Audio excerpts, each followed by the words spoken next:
और उत्तरकाशी से खबर लेते हैं, जहां पर टनल में बोरिंग मामले में 24 मीटर के बाद बोरिंग का काम रोक दिया गया है। बोरिंग के दौरान रास्ते में कोई मशीन आ गई है, जिसके चलते बोरिंग को रोकना पड़ा है।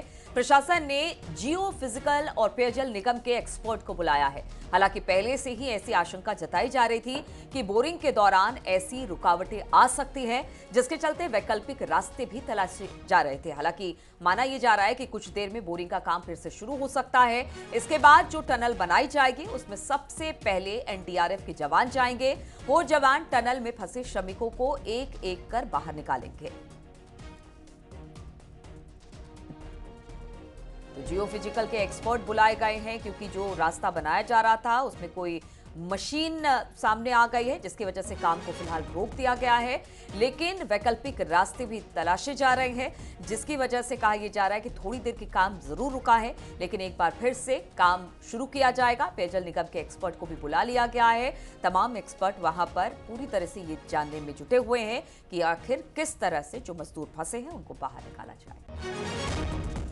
देखिए, माननीय मुख्यमंत्री जी के निर्देशानुसार और आदेशानुसार और वो हर पल अपडेट ले रहे हैं और ऑपरेशन जो है, रेस्क्यू ऑपरेशन जो है वो फुल स्पीड पे चल रहा है। और अभी मैं यही बोल सकता हूँ कि ऑगर मशीन जो है बहुत अच्छे से काम कर रही है। और अभी की जो लेटेस्ट अपडेट ये है कि 4 पाइप जो हैं वो इंसर्ट किए जा चुके थे और 5वें की वेल्डिंग चालू है। बीच में थोड़ा सा अवरुद्ध उत्पन्न हो गया था रात में, बट वो सब कुछ अभी हटा दिया गया है और काम बहुत युद्ध स्तर पर चल रहा है। और हम लोग मॉक ड्रिल भी करा रहे हैं अब एसडीआरएफ, पुलिस, एनडीआरएफ की, कि किस तरह से रेस्क्यू करके उनको आगे ले जाया जाएगा। तो वो युद्ध स्तर पे जारी है और मुझे लगता है कि अब जो है हम होपफुल हैं कि बहुत ही जल्दी इसको ख़त्म करके उन सभी को सेफली रेस्क्यू कर लिया जाएगा। टनल बोरिंग के दौरान कोई बाधा आ जाए या कोई मशीन जो मलबे में दबी है वो टनल के आगे आ जाए, इस बात की पहले से आशंका थी। इस बात को मानकर चला जा रहा था कि आगे कोई अवरोध भी पैदा हो सकता है। अभी जो अवरोध पैदा हुआ है, इसके बाद वैकल्पिक उपायों की भी तलाश की जाने लगी है।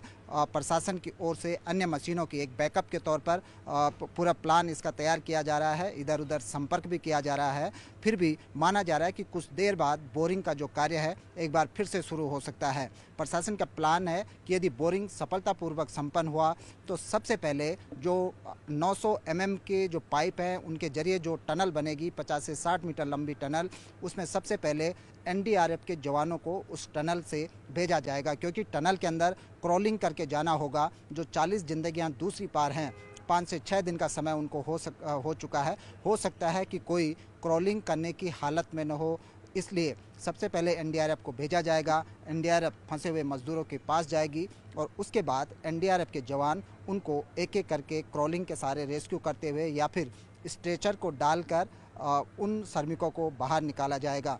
जब श्रमिक टनल के रास्ते बाहर आ जाएंगे तो बाहर उनको कुछ घंटे तक वातानुकूलित करने के लिए टनल के अंदर ही रखा जाएगा। टनल के बाहर फिर भी नहीं लाया जाएगा।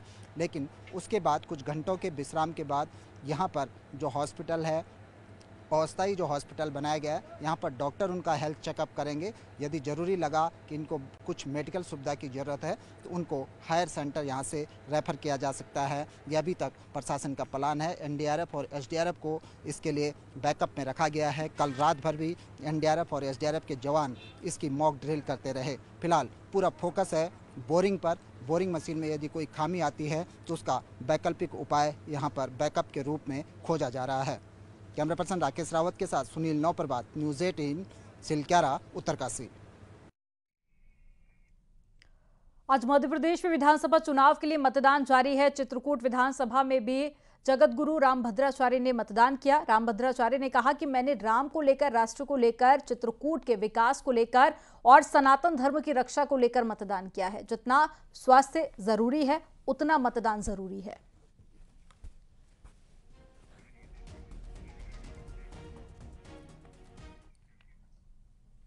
जूना अखाड़े के महामंडलेश्वर स्वामी यतीन्द्रानंद गिरी ने कहा कि अयोध्या में बन रहा राम मंदिर मानवता का मंदिर है, संस्कृति सदाचार का मंदिर है। वहीं यतीन्द्रानंद गिरी ने विपक्षी दलों पर भी निशाना साधा है। ये केवल राम का नहीं, ये धर्म का मंदिर है, मानवता का मंदिर है, सभ्यता का मंदिर है, संस्कृति का मंदिर है, सदाचार का मंदिर है। और ये वास्तव में देखा जाए तो मानवता का मंदिर बनने जा रहा है। विपक्ष को अगर अब भी सद्बुद्धि आ जाए, मैं तो भगवान श्री राम से यही प्रार्थना करूंगा कि विपक्ष को सद्बुद्धि दें, जिससे वह भी इस देश, समाज, राष्ट्र के लिए कुछ सोचना शुरू करें और बोलना शुरू करें। ज्ञानवापी सर्वे रिपोर्ट आज पेश नहीं होगी। एक बड़ी खबर आपको बता रहे हैं, एएसआई रिपोर्ट पेश होने के आसार आज कम नजर आ रहे हैं। एएसआई की टीम कुछ और समय मांग सकती है। दोपहर 2:30 बजे मामले की सुनवाई होनी है। जिला जज की अदालत में दाखिल होनी है आज रिपोर्ट। पिछली सुनवाई में कोर्ट ने एएसआई की टीम को 15 दिन का और समय दिया था। और देखिए, पहले हमने आपको जानकारी दी थी कि 2 संभावनाएं बनती हुई नजर आ रही हैं। ज्यादा जानकारी के साथ में उपेंद्र द्विवेदी जुड़ गए हैं। उपेंद्र, क्या संभावनाएं बनती हुई नजर आ रही हैं कि आज एएसआई की टीम और समय मांग सकती है? बिल्कुल, देखिए, एएसआई ने ये एप्लीकेशन दे दी है, 15 दिन का समय मांग लिया है और अदालत से एएसआई सर्वे की रिपोर्ट पेश करने के लिए इस वक्त की ये बड़ी खबर है। 15 दिन का और समय, पिछली तारीख में भी 15 दिन का समय मांगा था और इस तारीख में भी उन्होंने 15 दिन का समय मांगा है अपनी रिपोर्ट पेश करने के लिए। माना जा रहा था कि जिस तरीके से पिछले दिनों साक्ष्य प्रस्तुत कर दिए गए थे, उसके बाद आज रिपोर्ट पेश हो सकती है। लेकिन न्यूज 18 ने पहले ही अपने दर्शकों को बताया था कि आज रिपोर्ट पेश होने के कम चांसेस हैं। 2 चर्चाएं हैं, जिनमें से जो चर्चा थी वो सही निकली। एएसआई के स्टैंडिंग काउंसिल ने प्रार्थना पत्र जिला जज की अदालत में कारण है, क्या बड़ी वजह है कि बार बार आगे वक्त मांगा जा रहा है? क्योंकि इससे पहले भी डेट थी, उस वक्त भी कुछ और समय मांगा गया था। बिल्कुल, देखिए, लगातार चूंकि ये बताया जा रहा है कि ये रिपोर्ट करीब 400 पन्ने की है, तो ऐसे में एक एक चीज का मूल्यांकन किया गया है। रसायन शास्त्रियों ने मूल्यांकन किया है, एएसआई विशेषज्ञों ने मूल्यांकन किया है, जीपीआर टेक्निक का इस्तेमाल किया गया है। तो तमाम सारी जानकारियां ली गई हैं और उन जानकारियों को रिपोर्ट की शक्ल देने में कुछ वक्त लग रहा है।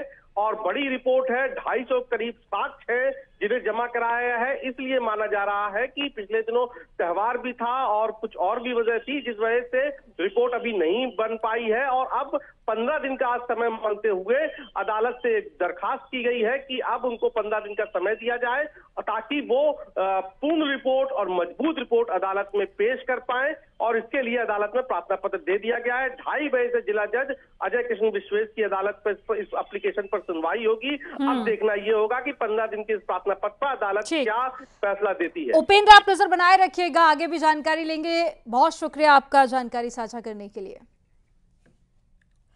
प्रधानमंत्री नरेंद्र मोदी ने दूसरे voice of global south summit के उद्घाटन सत्र को संबोधित किया और इस दौरान उन्होंने इजराइल हमास के बीच चल रहे युद्ध पर भी टिप्पणी की और कहा कि निर्दोष लोगों की हत्या गलत है।